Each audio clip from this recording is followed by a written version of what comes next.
Со повик за нов правец во меѓународната политика и порака дека САД и Европа се нераскинливо поврзани, американскиот државен секретар се обрати пред европските лидери во Минхен.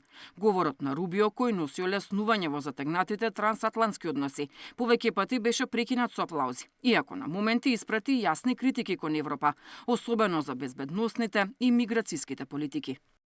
Because for us Americans, our home may be in the Western Hemisphere, but we will always be a child of Europe.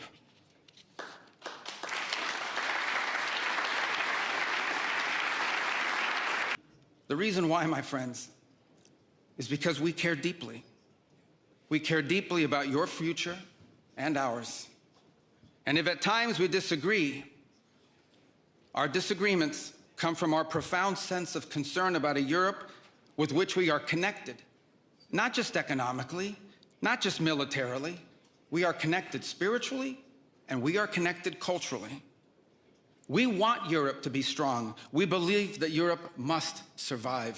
Пораките на Рубио според премиерот Мицкоски се јасен сигнал за сите сојузници дека светот веќе не функционира по старите правила. И она кое што особено беше важно неговото обраќање, а тоа е нераскинливата врска помеѓу Европа како континент и Америка како континент, или да бидам попрецизен, како што тој ја нарече Америка дете на Европа.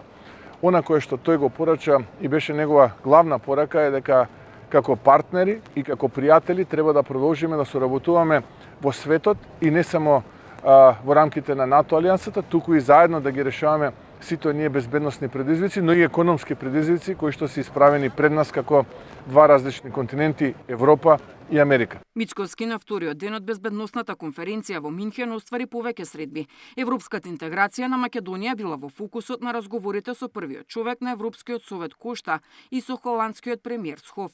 Мицкоски порачал дека овој процес мора да биде базиран на реални резултати и реформи, а не да биде понижувачки за македонскиот народ. Со Схов се разгледувале можностите и за нови холандски инвестиции во здравството. Ние се наоѓаме во истата конституенца заедно со Холандија во Светска банка и Меѓународниот монетарен фонд. По два, тоа се холандските инвестиции во Македонија, но и соработката со мултинационалната компанија Philips и можноста за соработка во здравствениот сектор. И трета тема која што ја разговаравме, евроинтегративните процеси на Македонија во рамките на Европската унија. Мицкоски се сретна и со извршниот директор на Американскиот еврејски комитет, Тед Дојч. Разговарале за зајакнување на соработката, заеднички иницијативи во насока на заштита на човековите права, унапредување на меѓурелигискиот диалог и градење општество засновано на почит, толеранција и слобода. Мицкоски до крајот на денот ќе се сретне и со украинскиот претседател Зеленски. Деспина Тодоровска, Сител телевизија.